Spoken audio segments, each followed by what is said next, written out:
বন্ধুরা, রোশনাই সিরিয়ালের আগামী পর্বে দেখানো হবে অ্যানিভার্সারি অনুষ্ঠানের শেষে আরণ্যক জানতে পারে রোশনাই বেঁচে আছে, মরেনি। তাই আরণ্যক রোশনাইদের বাড়িতে চলে আসে। রোশনাই প্রথমে আরণ্যকের সাথে দেখা করতে চায় না, কিন্তু পরে গুরুজির কথায় রাজি হয়। এরপর গুরুজি দরজা খুলে দিতেই আরণ্যক ছুটে এসে রোশনাইকে জড়িয়ে ধরে বলে, I love you Roshnai, I love you. Roshnai তখন আরণ্যককে সরিয়ে দিয়ে বলে, আপনি এত রাতে কেন এখানে এসেছেন? আরণ্যক বলে, রোশনাই তুমি বেঁচে আছো এটা জানার পরেও আমি তোমার কাছে আসবো না? আর তুমি কেন বেঁচে আছো তবুও আমার সাথে যোগাযোগ রাখোনি? আর কেনই বা আমার কাছে তুমি পরিচয় গোপন করেছ? রোশনাই বলে, এত রাতে এখানে আসা আপনার ঠিক হয়নি। আরণ্যক বলে, রোশনাই তুমি এটা কি বলছো? তুমি বেঁচে আছো এটা জানার পরেও আমি চুপ করে বসে থাকবো? আসবো না এখানে? রোশনাই বলে, না আসবেন না, আপনি চলে যান এখান থেকে। আপনি বিবাহিত স্যারজি, আপনার ঘরে একজন স্ত্রী আছে, আপনি তার পাশে থাকুন। তাছাড়া গরিমা দিদির শরীরটাও বেশি ভালো নেই, তাকে মেন্টাল সাপোর্ট দেওয়া উচিত আপনার। আরণ্যক বলে, না রোশনাই, আমি এখান থেকে কোথাও যাব না।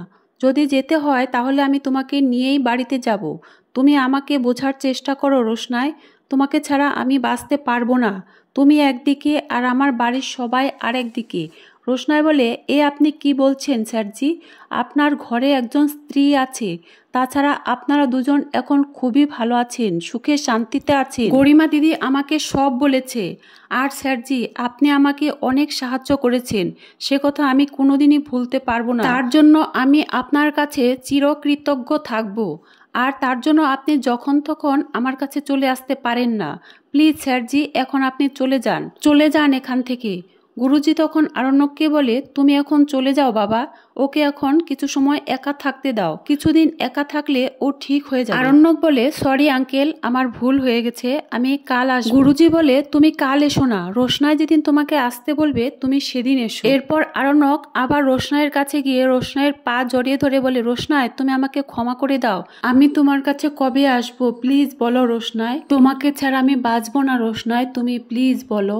কিন্তু রোশনাই আবার আরণ্যককে উঠিয়ে দিয়ে বলে, আপনি এখন যান এখান থেকে। আরণ্যক আর রোশনাইয়ের মাঝে এই গন্ডগোলের কারণ তো গরিমায় বাজিয়েছে। রোশনাই আবার আরণ্যককে বলে, প্লিজ স্যারজি আপনি এখান থেকে চলে যান।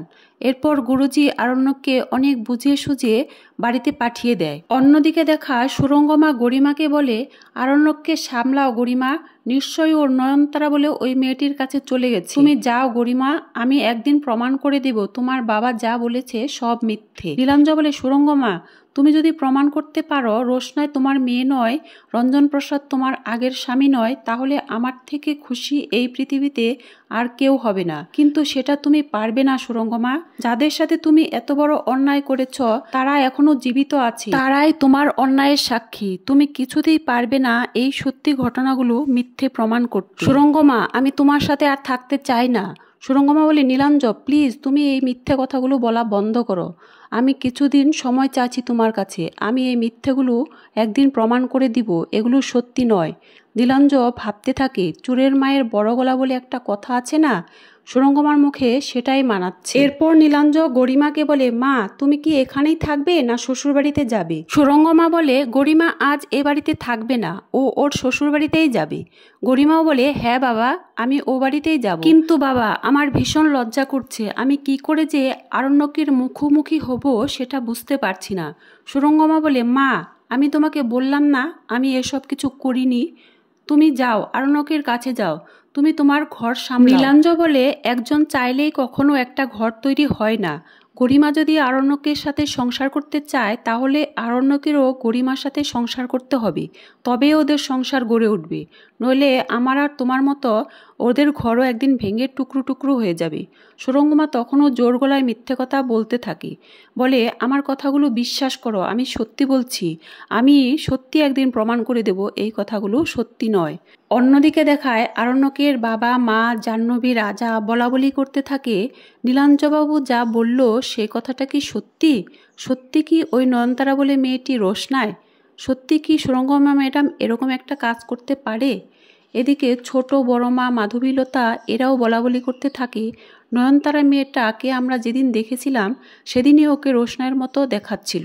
যাই হোক আমাদের রোশনাই বেঁচে আছে এটাই ভালো। এমন সময় আরণ্যক বাড়িতে ফিরে আসে। আরণ্যকের মা বলে, বাদশা তুমি এতক্ষণ কোথায় ছিলে? আরণ্যক বলে, আমি এতক্ষণ কোথায় ছিলাম সেটা তুমি আন্দাজ করতে পারছো না? বলে সিঁড়ি দিয়ে উপরে উঠে যায়। এরপর রুমে চলে গেলে গরিমা তাকে জিজ্ঞাসা করে, আরণ্যক তুমি এতক্ষণ কোথায় ছিলে? এত রাত্রি অবধি তুমি কোথায় ছিলে? নিশ্চয় তুমি ওই নয়নতারা মেয়েটার কাছে গিয়েছিলে। আরণ্যক বলে, তুমি যখন বুঝতেই পেরেছ তাহলে আবার জিজ্ঞাসা করছো কেন? গরিমা বলে, জিজ্ঞাসা করব না? তুমি ভুলে যেও না আমরা দুজন স্বামী স্ত্রী। তুমি কোথায় গিয়েছিলে আর কোথায় যাবে সবটা আমার জানতে হবে।